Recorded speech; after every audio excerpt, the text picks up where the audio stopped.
कसं काय मंडळी, मी केदार शिंदे तुमचं स्वागत करतो माझ्या चॅनलवर, ज्याचं नाव आहे बाबा आलारे.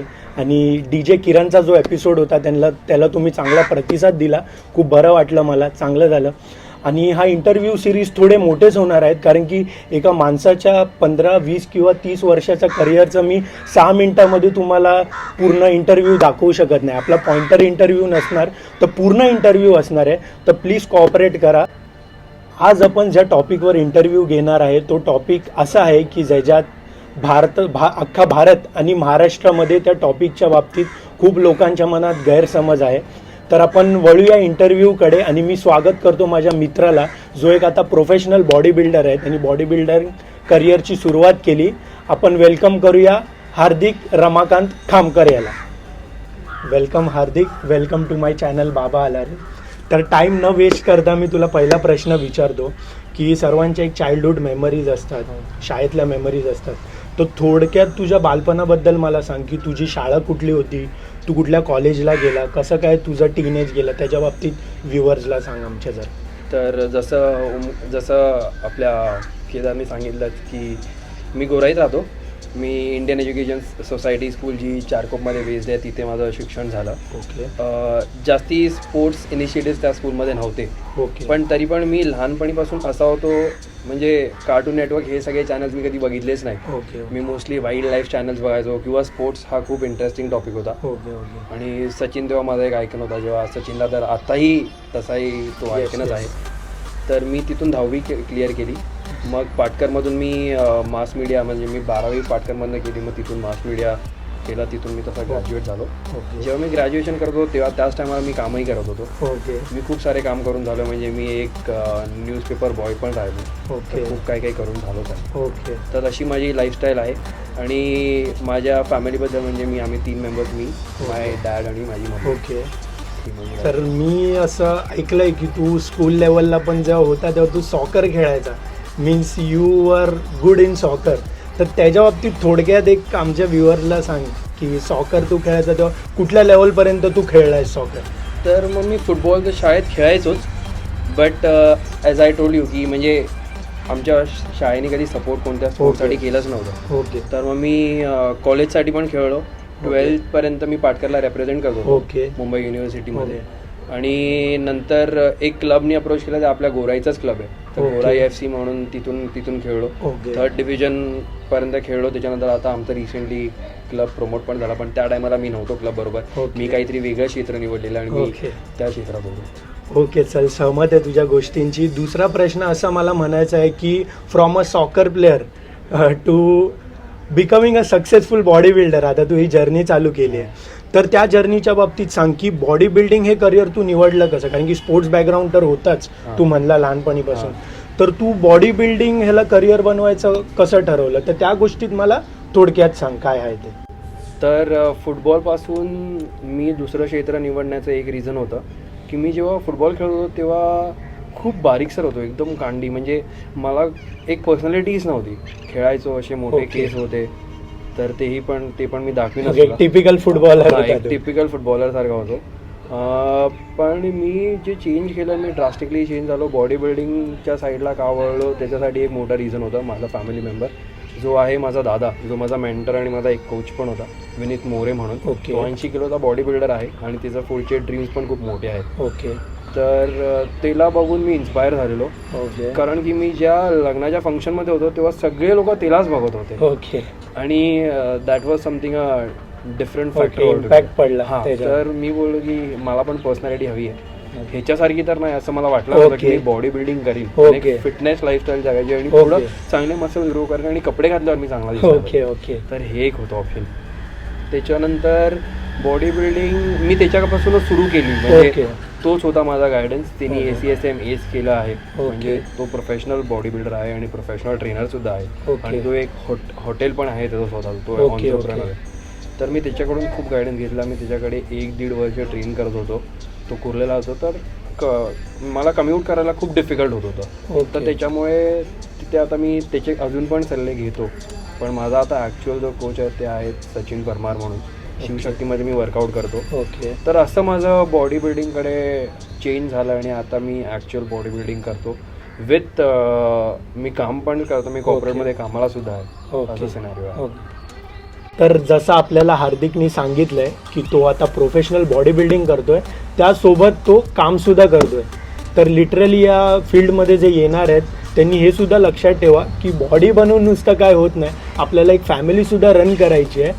तो लेट्स डू वर्क, सगळे कामावर जा आणि त्यानंतर बॉडी बिल्डिंग करा आणि तुमचं पॅशन फॉलो करा. तर हार्दिक, माझा तिसरा प्रश्न तुझ्यासाठी असा आहे की तू सांगितलं की तुझा भाऊ विनीत मोरे त्यांनी सुद्धा तुला आधी कोच केलं होतं आणि आता सचिन परमार सर जे आहेत ते तुला कोच करतात. तर एक प्रत्येक शिष्याच्या आयुष्यामध्ये गुरुचा खूप एक मोलाचा वाटा असतो. तसं तुझ्या विनीत दादांनी पण तुला सांगितलं असेल, पण आता जे करंट तुझे कोच आहेत सचिन परमार सर, तर त्यांची तुला किती हेल्प झाली आणि कसं त्यांनी तुला या योग्य ट्रॅकवर चालायला शिकवलं, या बाबतीत काहीतरी व्ह्युअर्सला सांग आमच्या तू. ओके. तर ॲक्च्युली मी सचिन सरांना हे ओळखत नव्हतो. मी मी मी दोन दोन दोन वेळा वर्कआउट करायचो. एकदा सकाळी करायचो आणि एक आफ्टर शिफ्ट करायचो. ओके. तेव्हा मी फिटनेस फेअर हाऊस म्हणून आपली एक महावीरनगरला जिम आहे, तिथे ओके. वर्कआउट करताना कल्पित वैती म्हणून एक माझा मित्र झाला. ओके. तो तिथे ट्रेनर होता. ओके. त्यांनी मला इन्फॉर्मेशन दिली की अशी अशी जिम आहे, इथे बॉडी बिल्डर्स म्हणजे ॲक्च्युली तिथे फक्त बॉडी बिल्डर्सच वर्कआउट करायला येतात. ओके. ओके. तर फॉर एक्झाम्पल तुम्हाला कोणत्याही फील्डमध्ये जायचं असेल तुम्ही त्या एन्व्हायरमेंटमध्ये रुजलं पाहिजे. ओके. ॲक्च्युली तर एक बॉडी बिल्डर जर तुम्हाला बनायचं असेल की कोणतंही काही, फॉर एक्झाम्पल क्रिकेटर पण बनायचं असेल, तुम्हाला क्रिकेटर्स बाजूला असायला लागतं. बरोबर बरोबर. तर माझी ही जी मशी आहे जिथे फक्त बॉडी बिल्डर्स वर्कआउट करतात most of the time. Okay. तर सचिन सरांना मी गेल्या वर्षी मार्चमध्ये भेटलो. ओके. त्यांना कॉल केला आणि ते बिलीव्ह नाही करत होते की मी त्यांच्याकडे येईन ट्रेनिंगला. मी त्यांच्याकडून ट्रेनिंग घेतली 15-20 डेज. ते मला असेच म्हणजे बेसिक मुलगा जो फिटनेससाठी जातो ते तसंच ते ट्रीट करत होते. ओके. पण त्यांनी माझ्यात पॅशन किती आहे, कसं मी हार्डवर्क करतोय, काय करतोय ते सगळं पाहिल्यानंतर त्यांनी मला खूप खूप म्हणजे हेल्प केलं. फॉर एक्झाम्पल त्यांनी माझी ट्रेनिंग रुटीन सेट केली, त्यांनी माझं डाएट सेट केलं. त्यांनी जे काय मला ऑब्स्टिकल्स येत होते, जेव्हा मला फायनान्शियल हेल्प असेल, कोणतीही हेल्प असेल, ओके. तर त्या टायमाला ते होते की हार्दिक ठीक आहे मी तुला देतो, त्याच्यानंतर जे आहे ते आपण बघून घेऊया. ओके. असं सिनारी होता. एका शिष्याच्या लाईफमध्ये गुरु हा खूप इम्पॉर्टंट रोल प्ले येस, करतो. बरोबर आहे. बिकॉज आता जर बघायला गेलं की माझा फेवरेट बॉडी बिल्डर आहे फिल हीथ, जे कटलर. येस. फिल हीथ 7 टाइम्स मिस्टर ओलंपिया आहे. येस. पण त्याच्या मागे पण त्याच्याकडे कोच आहे जो हॅनी रॅम्बॉड. बरोबर. जर एक कोच नसेल तर तू एक सक्सेसफुल माणूस बनूच नाही शकत. बरोबर आहे. हे तर मला समजलं. बिकॉज तेही जे माझे इन्स्पिरेशन आहेत त्यांनी स्वतःनी असा मेसेज दिलेला. ओके. तसाच मेसेजनी मी पुढे घेऊन जातो की गुरु खूप इम्पॉर्टंट रोल प्ले करतो आपल्या लाईफमध्ये. आणि तेच काही असतात, ते जे सांगतात तेच फॉलो करायला लागतात. ओके. त्याच्यामुळे आपल्याला चेंजेस समजतात आपल्या बॉडीमध्ये. ओके. तर जसा हार्दिक आपल्याला बोलला की एका शिष्याची वाट ही गुरुच त्याला चांगल्यापणे परखून देतो, तर तसंच तुम्ही सुद्धा करा. आपल्या कोचेस आहेत त्यांना रिस्पेक्ट करा. तुम्ही कुठल्या गोष्टीची रिस्पेक्ट केली तर ती गोष्ट आपल्याला समाजामध्ये रिस्पेक्ट आणून देणार. तर प्लीज या गोष्टीची रिस्पेक्ट करा. तर हार्दिक, माझा पुढचा प्रश्न तुझ्यासाठी हा आहे की तू आता म्हणलास तू जॉब करतोस, त्याच्यानंतर तू बॉडी बिल्डिंगसुद्धा करतो, तर खूप हार्ड असतं एका बॉडी बिल्डरला त्याचा वर्कआउट मॅनेज करणे. तर तुझा एका डेचा रुटीन मला सांग की आता तरी कोरोना आहे, तू वर्क फ्रॉम होम वगैरे करत असेल, बट जेव्हा हे सगळं नसतं ह्याच्या आधी तुझा एक डेली रुटीन सांग की तू कशी तुझ्या दिवसाची सुरुवात करायचा, वर्कआउट करायचा, त्याच्या बाबतीत लोकांना सांग जरा. ओके. तर माझा दिवस ॲक्च्युली चालू होतो जिमनीत चालू होतो. ओके. बिकॉज आता ही एक अशी हॅबिच्युअल झाले आहे की विदाऊट वर्कआउट माझं मन कुठेच नाही लागत. ओके. ओके. तर मी सकाळी उठतो, माझे दिवसातले 7-8 मील्स असतात. ओके. तो पहिला मील तर मी स्वतः बनवतो. ओके. त्याच्यानंतर माझी मम्मी थोडी सपोर्ट करते, बिकॉज तिलाही माहिती आहे की मी वर्कआउट पण करतो, मी बॉडी बिल्डिंग पण करतो आणि मी कामाला सुद्धा जातो. ओके. तर most of the body builders जे आहेत ते 24/7 ह्याच ह्याच्यातच रुजलेले असतात आणि मी पण ह्याच्यातच रुजलेला असतो. पण मी थोडा टाईम पैसे कमवण्यासाठी म्हणून मी काम पण करतो. बरोबर. तर मी सकाळी वर्कआउट सुरू करतो. मी सकाळी 10ला जिमला जातो, मग दुपारी 1-1:30पर्यंत फ्री होतो. त्याच्यानंतर माझी शिफ्ट असते, मी क्लायंट सर्व्हिसमध्ये कामाला येतो. ओके. तर मी तिथे काम करतो, 2 to 11 शिफ्ट करतो. त्याच्यानंतर त्याच्यातच मी माझे मील्स मॅनेज करतो. ओके. मग घरी येऊन परत मील करतो आणि मग मी झोपतो. माझ्या कॉम्पिटिशनचे जे तयारी असते ती वेगळी असते, त्याच्याबद्दल मी नंतरच सांगेन. ओके. तर असा माझा डे असतो. तर आता जसं त्यांनी आपल्याला सांगितलं की फक्त तो बॉडी बिल्डिंग करत नाही, त्याला घरसुद्धा चालवायचं आहे, तर प्लीज कोणी त्याच्या या स्टेटमेंटवरून ऑफेंड होऊ नका.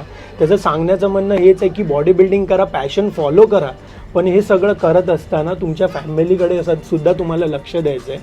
तर अर्न करा आणि तुमची पॅशन फॉलो करा. तर पुढचा प्रश्न हा खूप इम्पॉर्टंट आहे हार्दिक, जो मला तुला विचारायचा आहे की आपल्या इंडियामध्ये असं आहे की बॉडी बिल्डिंग हे टॉपिक घेतलं तर लोकांचे खूप गैरसमज आहेत, किंवा लोक बोलतात की अरे पावडर बॉडी है, ये है वो है, मजाक उडवतात. तर त्या गोष्टीच्या बाबतीत तुला काय सांगायचं आहे? कारण की खूप इम्पॉर्टंट क्वेश्चन आहे की एक ॲक्च्युअल रिअल बॉडी बिल्डर काय करतो हे तू माझ्या व्ह्युअर्सला सांग की कसं काय तुम्ही मॅनेज करता ते. खूपच चांगला प्रश्न विचारला. आणि हां, पूर्ण फिटनेस, फक्त बॉडी बिल्डिंगचा नाही पण पूर्ण फिटनेस इंडस्ट्रीचं जर बघायला गेलंच ना तर लोकांच्या मनात मिसकन्सेप्शनच आहे. बरोबर. म्हणजे आणि बॉडी बिल्डरला घेऊन तर खूप मोठा मिसकन्सेप्शन आहे. जेव्हा एवढे ह्यूज मसल्स असतात, it's not a easy thing first of all. Yes. म्हणजे लोकांना वाटत असेल की ह्यांनी पावडर खाऊन बॉडी बनवली आहे. जर असं कोणाला वाटत असेल तर मी लोकांना 5-6 डब्बे देतो आणि त्यांनी फक्त ते पावडर खाऊन बॉडी बनवून दाखवावी मला, कोणीही माझे व्ह्युअर्स असतील की कोणी असेल. मग त्याच्यानंतर खूप सारे इश्यूज येतात की लोक बोलतात अरे हे काय, ये टोचा बॉडी आहे, टोचा म्हणजे स्टेरॉइड्स. येस. बट हे मी ह्याच्यावर कमेंट नाही करायची मला. ओके. बिकॉज हा खूप कॉन्ट्रोवर्शियल टॉपिक येस. बरोबर आहे. बरोबर. पण ह्याच्याबद्दल पण मी सांगेनच. ओके. आणि असं नसतं की फक्त स्टेरॉइड्सनी बॉडी बनते किंवा प्रोटीननी बॉडी बनते. येस. हे सप्लिमेंट्स जे मी मल्टीविटॅमिन्स दिवसाला खातो, जो माझा ॲक्च्युली खर्च आहे, तो एवढा डिफिकल्ट होऊन जातो एक टायमाला की तुम्ही मॅनेज पण नाही करू शकत. बरोबर. मला त्या टायमाला फायनान्शियल इश्यूज येतात, खूप सारे इश्यूज येतात. बट देन माझ्या बॉडीसाठी आणि मला अगर बॉडी बिल्डिंग करायची आहे त्याच्यासाठी ही खूप जरुरी आहे आणि नेसेसिटी झाली आहे. येस. आम्ही मल्टीविटॅमिन्स आम्ही सगळं जे करतो ते बॅलन्समध्ये करतो. पण आम्ही काही चुकीचं नाही करत की दारू पिऊन लोकांना आणि काहीतरी वेगळं करतो, तसं नाही करत. आम्ही आमच्यात असतो, आम्ही आमच्याप्रमाणे करतो आणि एक पर्सनॅलिटी डेव्हलप करतो, बस हे आहे. चल हार्दिक, एक चांगल्या मार्गावर चाललाय तू बॉडी बिल्डिंगच्या, पण लोकांना कसं आहे ना, नुसता सक्सेस दिसतो, त्याच्या मागे आपण काय केलं आहे ते कळत नाही. तर तुझे काहीतरी फायनान्शियल इश्यूज असतील किंवा काही दुसरं मेंटल इश्यू एक असतो. कारण की माझ्या 5च्या इंटरव्ह्यूमध्ये सुद्धा मी DJ किरणला हे विचारलं, कारण की फील्ड कुठलीही असो, स्ट्रगल हा नेहमी असतोच माणसाचा. If you are a rich और इफ यू आर पुअर हे असतंच. तर त्याच्या बाबतीत थोडं सांग की तू ओव्हरकम कसं केलं, फायनान्शियली असेल, मेंटली असेल किंवा कसं. आता जे इश्यूज आले ते first of all financial issues खूप येतात. Because body building it's not a poor man sport, it's a rich man sport, असं त्याला टॅग दिला आहे बेसिकली. शुअर. तर फॉर एक्झाम्पल तुम्ही जर क्रिकेटर बघतील किंवा तुम्ही फुटबॉलर्स बघतील, ते फक्त एकदाच इन्व्हेस्ट करतात आणि त्यांच्या इन्व्हेस्टमेंटला जास्त खर्च नाही होत. ते एकदाच इन्व्हेस्ट करतात. पण आमच्या बॉडीसाठी मला दर महिन्याला इन्व्हेस्ट करायला लागते तीच अमाऊंट किंवा त्याच्यामध्ये जास्ती अमाऊंट. बिकॉज आम्ही जेव्हा प्रिपरेशन्स करत असतो तर आम्हाला जे चेंजेस दिसतात आमच्या बॉडीमध्ये किंवा आमच्या कोचीसला जे चेंजेस दिसतात आमच्या बॉडीमध्ये, ते दर 7 डेजनी, दर 3 दिवसांनी, दर 4 दिवसांनी दिसतात. ओके. त्याच्यामुळे इन्व्हेस्टमेंट जास्ती वाढते. ओके. ठीक आहे. तर माझं डाएटचं आहे, फिनान्स, सगळे म्हणजे मला घर पण सांभाळायचं असतं, तेव्हा सगळे फायनान्शियल इश्यूज एका टायमाला येतात. At the same time mental stress पण असतो. बिकॉज मी बोललो की मी फक्त बॉडी बिल्डिंग नाही करत, मी कामसुद्धा करतो. आणि जेव्हा तुम्ही कॉर्पोरेटमध्ये काम करतात तेव्हा 9 तास काम असते, ते फक्त ऑन पेपर्स 9 तास नसतात. ते जोपर्यंत तुमचा वर्क कंप्लीट नाही होत तोपर्यंत तुम्हाला ऑफिसमध्ये बसायला लागतं. तर मी कधी 10-11 तास शिफ्ट करतो. ओके. त्याच्यात मी बॉडी बिल्डिंगचं माझं शेड्यूल मेंटेन करतो. ओके. तर फायनान्शियल इश्यूज येतात, पण ओव्हरकम करायला काय करायला लागतं की तुम्हाला बॅलन्स करायला लागतं. मी दर महिन्याच्या स्टार्टिंगला जेव्हा पण माझी सॅलरी येते तेव्हा मी स्टार्टिंगला माझे फायनान्स काढतो, असं बजेट आहे ह्या महिन्याचा, आणि अकॉर्डिंगली प्लॅन करतो. ओके. कारण की घराचे एक्सपेन्स, स्वतःचे एक्सपेन्स, बॉडी बिल्डिंगचे एक्सपेन्स. बरोबर. तर फक्त बॉडी बिल्डिंग नाही करत आहे मी. बरोबर आहे. खूप सारे वेगळे ॲस्पेक्ट्स असतात लाईफमध्ये, खूप काही करायचं असतं. बरोबर. तर बॉडी बिल्डिंग शिवाय इतर सगळ्या गोष्टी असतात आणि ते मॅनेज करतो. तर मी ऑलरेडी तुम्हाला सांगितलं की मी महिन्याच्या पहिल्या फर्स्ट डेटलाच बसतो आणि माझे एक्सपेन्स करतो. माझ्या सरांना मी सांगतो की ह्या महिन्यात एवढं बजेट आहे आणि अकॉर्डिंगली ते आमचं प्लॅन करतात, त्याला शेड्यूल असेल. ओके. तर असं असतं माझं. ओके. तर हार्दिक, तू खूप सुंदरपणे सांगितल्या सर्व गोष्टी आम्हाला. तर हे सगळं होत असताना तू आयुष्यामध्ये खूप सक्सेसफुल व्हावा असं मला वाटतं. तू मुंबईश्री खेळावं, महाराष्ट्रशी खेळावं, इंडियासुद्धा खेळशील तू. पण सर्वांच्या आयुष्यामध्ये ती फर्स्ट गोष्ट जी असते ती सर्वांच्या मनात बिंबवली असते. तर तुझं फर्स्ट कॉम्पिटिशनचा एक्सपिरियन्स तू जरा शेअर कर. म्हणजे कधी खेळला होता तू तुझा फर्स्ट कॉम्पिटिशन ते सर्व सांग. मी माझी फर्स्ट कॉम्पिटिशन जी खेळलेलो ती 2017ला खेळलेलो.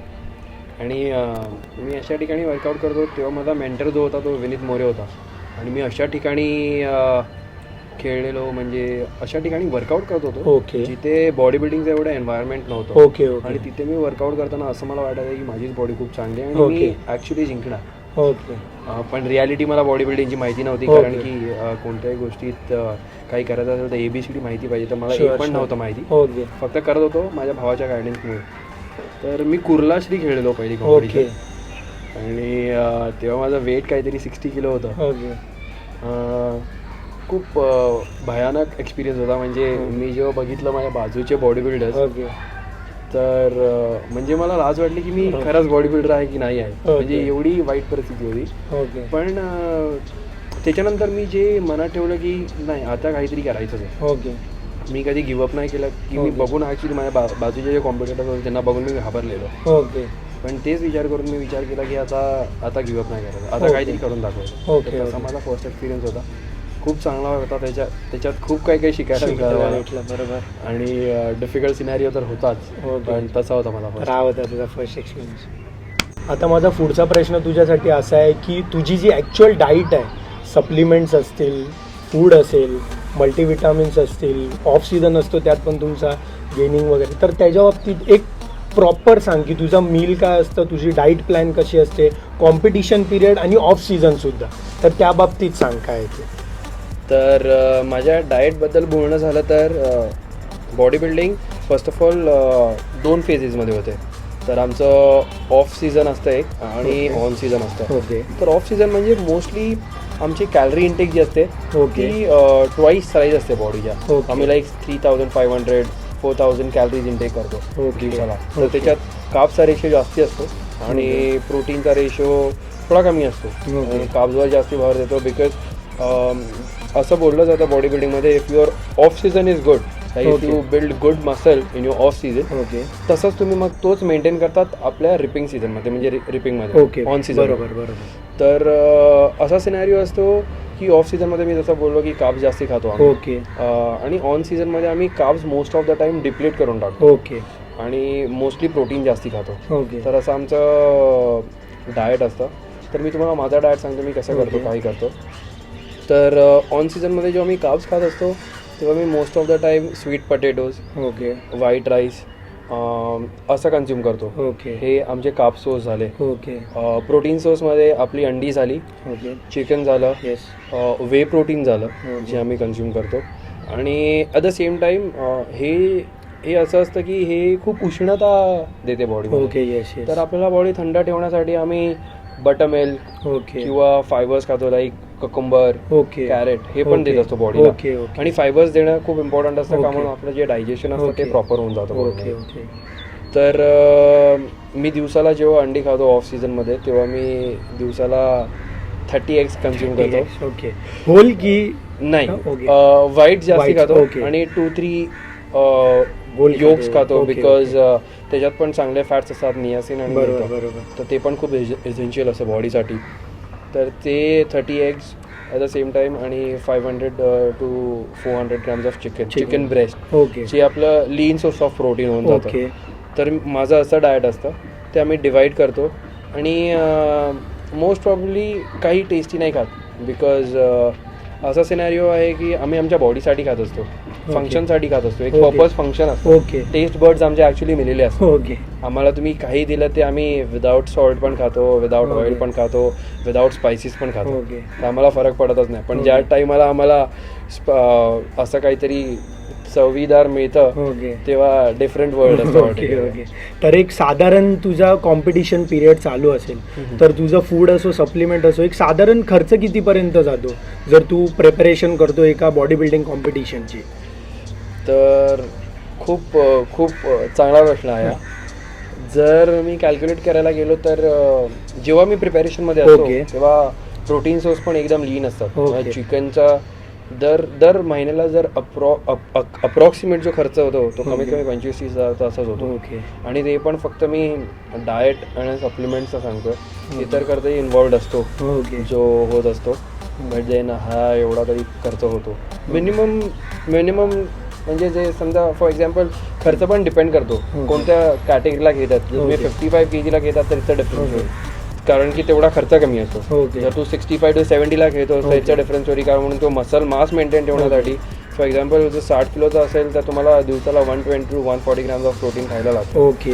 असं असतं. तर त्याच्या हिशोबाने बॉडीचा एक्सपेन्स होतो. जर माझं मी तर गेल्या वर्षी जेव्हा खेळलेलो तेव्हा 69-70च्या कॅटेगरीला खेळलेलो, तर माझा आरामात 20-25-30 पर्यंतचा खर्च जायचा. One month. डिफिकल्ट होतं, एक्सपेन्सिव्ह आहे. एक्सपेन्सिव्ह स्पोर्ट आहे. तर जसं आपल्याला हार्दिकने सांगितलं की 20,000 to 25,000 हा टोटल खर्च होतो एका महिन्याचा. तर बघा एक बॉडी बिल्डर काय स्ट्रगल करून येतो. कुठलाही स्टेज असेल त्याच्यावर जेव्हा बॉडी बिल्डर ट्रंक घालून टॅनिंग करून जातो तर आपण प्रेक्षकांमधून टिंगल टवाळक्या येते, अरे ये देख बाबा रामदेव देख, हे बघ ते बघ. तर प्लीज हे सगळं करू नका. तो माणूस स्वतःचे 20-25 हजार रुपये महिन्याचे लावून किती महिने प्रेपरेशनला लागतात ते नाही, पण एवढे महिने तो मेहनत घेऊन 20-25,000 महिन्याचे खर्च करून स्टेजवर जातोय. तर लिटरली तुम्ही लाईफमध्ये कोणाला मोटिवेट करू नाही शकत, तर डिमोटिवेटसुद्धा करू नका. एक बॉडी बिल्डर आपलं सर्वस्व लावतो. तर मला सुद्धा बॉडी बिल्डरच्या बाबतीत खूप रिस्पेक्ट आहे. तर ठीक आहे, एक टॅनिंग क्रीम, जी टॅनिंग क्रीम येते ती 400 ते 500 रुपयाची एक टॅनिंग क्रीम असते. आणि ती फक्त एका कॉम्पिटिशनला लागते टॅनिंग क्रीम. आपल्या घरी आपण वॅक्स बिक्स वापरतो, ते 50-60 रुपयाचा आपण एक महिना चालवतो. हे लोक बॉडीची टॅनिंग क्रीम फक्त आणि फक्त एका कॉम्पिटिशनला वापरतात, ती पण मी नॉर्मल म्हणतोय. चांगल्या कंपनी वगैरेची घेतली अजून प्राईस वाढतात. तर रिस्पेक्ट करा. तुम्ही रिस्पेक्ट केला तर ते सुद्धा तुम्हाला रिस्पेक्ट देणार. ठीक आहे. तर माझा पुढचा प्रश्न तुझ्यासाठी हा आहे की एवढं सगळं तू प्रोसेस केली, तू एवढे सगळे बॉडी बिल्डिंग कॉम्पिटिशन्स खेळला, तुझं एक फ्युचर गोल काय असणार आहे? मग ते तुझ्या लाईफच्या बाबतीत असू दे किंवा बॉडी बिल्डिंग करिअरच्या बाबतीत, तर तुला काय व्हायचं आहे पुढे जाऊन, तर हे थोडक्यात आम्हाला सांग तू. तर बघायला गेलं तर बेसिकली मला बॉडी बिल्डर एक प्रोफेशनल म्हणून राहायचं आहे. असं एक एम आहे. म्हणजे मी दरवेळी माझे गोल्स स्मॉल असतात, ते जसे क्रॉस करतो तसे मोठे मोठे गोल्स बघतो. तर ॲट द सेम टाईम मी नवदीप मुंबईची जी खेळलो, स्टार्टिंगला मी मातोश्री खेळलो, तिथे 5th प्लेस लागलेली. ओके. नंतर मी नवदीप मुंबईशी खेळलो. तिथे आमचा लाईनअपच एवढा मोठा होता की तिथे 68-70 मुलं होती एका लाईनअपमध्ये. आणि जेव्हा ॲक्च्युली त्या कॉम्पिटिशनला मी टॉप 20मध्ये सिलेक्ट झालेलो. त्याच्यानंतर अजून एक मी नवदीप मुंबईशी खेळलो, आपली जी पेप्सी ग्राउंड गोराईला झालेली, तिथे मी खूप चांगली तयारी केली. बिकॉज मला लास्ट कॉम्पिटिशनवर मला खूप काही काही शिकायला मिळालेलं. खूप चांगली तयारी केली. तिथे मी ब्रॉन्झ मेडल मिळालेला मला. तेव्हा वाटतं केदार तू होतास. मी होतो. मी 2-3 कॉम्पिटिशनला हार्दिक सोबत, मी आणि माझा मित्र जो आहे अभिषेक पारकर, आम्ही दोघे याच्या कॉम्पिटिशनला जायचो. आम्ही याची प्रोग्रेस बघितली आहे, म्हणूनच आज मला असं वाटलं की मी तुझा इंटरव्ह्यू घ्यावा. तर प्लीज तू कंटिन्यू कर. सॉरी तुला इंटरप्ट केलं. नाही, तर त्याच्यानंतर नवदीप मुंबईची झाली, त्याच्यानंतर मी खारघर, मी 2-3 कॉम्पिटिशन खेळलो. आणि तिथे पण चांगला रिस्पॉन्स मिळाला. पण आता असं आहे की ड्रीम आहे की मुंबईची स्टेज पहिली मुंबईची पाहिजे. मुंबईला चढायचं आहे स्टेजवर. ओके. आणि त्याच्यानंतर मिस्टर महाराष्ट्र आणि इंडिया. आणि जर इंडियाला रिप्रेझेंट करायला मिळालं तर मग वेगवेगळे स्पोर्ट्स, मिस्टर वर्ल्ड आणि ते पण ट्राय करीनच. ॲट द सेम टाईम हे करता करता मला माझा घरही सांभाळायचं.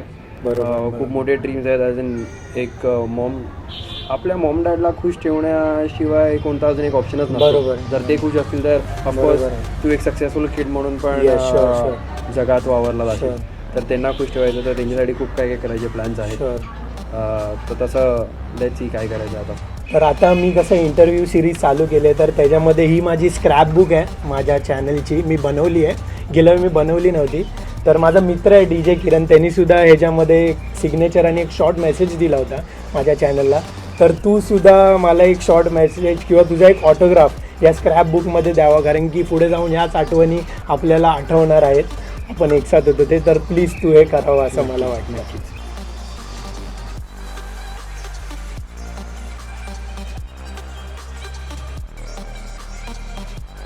चल, तू आता मला तुझ्या लाईफच्या बाबतीत सगळं सांगितलं, इंटरव्ह्यूच्या शेवटच्या टप्प्याकडे आलो आहे. तर कुठलीही सक्सेस स्टोरी असेल त्याच्यामध्ये कोण वन मॅन शो नसतो. तो मेहनत जरी करत असेल तरी त्याच्या पाठी खूप जण असतात. तर तुला माझ्या माध्यमातून तुझ्या लाईफमध्ये येणाऱ्या लोकांना कोणाला असं की त्यांना थँक्यू बोलायचं तुझ्या आजच्या सक्सेससाठी? तर जर थँक्यू म्हणायला झालं तर first of all mom and डॅडला, बिकॉज त्यांनी मला खूप सपोर्ट केला. त्यांच्या सपोर्टशिवाय मी काहीच नाही करू शकलो असतो. ओके. तर समजा मम्मीला का, बिकॉज माझे सगळे मील्स जे Okay. 7-8 मील्स जे असतात Okay. माझ्या प्रिपरेशनच्या वेळेला, ओके. त्या बाईनी घरातले सगळं हँडल करून Okay. पप्पा मम्मींचं जेवण वेगळं करून माझं जेवण Yes, वेगळं yes. करायचं खूप बरोबर. डिफिकल्ट असताना तर तिला खूप मोठा थँक्स. बरोबर आहे. त्याच्यानंतर माझे mentor first of all Vineet More, yes. जो माझा भाऊ आहे. Yes. त्याच्यानंतर आताचे माझे जे कोच आहेत माझे मेंटॉर सचिन सर, Okay. आणि जे पुढेही राहतील सचिन परमार, ते Okay. पुढेही राहतील. आणि माझी गर्लफ्रेंड वैदेही पाटील, जिने मला Okay. खूप सपोर्ट केला, खूप अंडरस्टँड केला. बिकॉज बॉडी बिल्डिंग करताना प्रिपरेशनची वेळी जेव्हा आम्ही श्रेडिंग करत असतो, रिपिंग करत Okay. असतो किंवा स्टेजवर जात होतो तेव्हा मन खूप चिडचिड असतं. बिकॉज बरोबर. आम्ही सोडियम वॉटर कंट्रोल करत Yes, असतो. yes, बरोबर. 2-3 दिवस वॉटर बरोबर. नसतं, सोडियम 1.5-2 महिने खात नाही. ओके. बरोबर. तर बॉडी तेव्हा खूप चिडचिड करत Okay, असते, डोकं yes. स्थिर नसतं. ओके. तर त्या टायमाला मला ह्या सगळ्या व्यक्तींनी खूप सपोर्ट केला, Yes. खूप अंडरस्टँड केला. येस. तर त्यांना थँक्यू. स्पेशली जे माझे कॉम्पिटिशन बघायला यायचे, येस. जी कोणती ओळख नसताना सुद्धा माझी येस. बॉडी, माझी फिजिक बघून त्यांना आवडायचं आणि जे माझे ट्रंक नंबर ओरडायचे, येस. बरोबर. त्यांना खूप मोठं थँक्स. आणि तुम्हा दोघांना सुद्धा, तू आणि अभिषेक, ओके. जे माझे कॉम्पिटिशन बघायला यायचे, खूप साऱ्या शुभेच्छा तुझ्या चॅनलसाठी पण. ओके. खूप मोठा हो, खूप सक्सेस मिळू दे तुला पण. ओके. आणि माझी इंटरव्ह्यू घेतल्यामुळे ओके. थँक्स. ओके.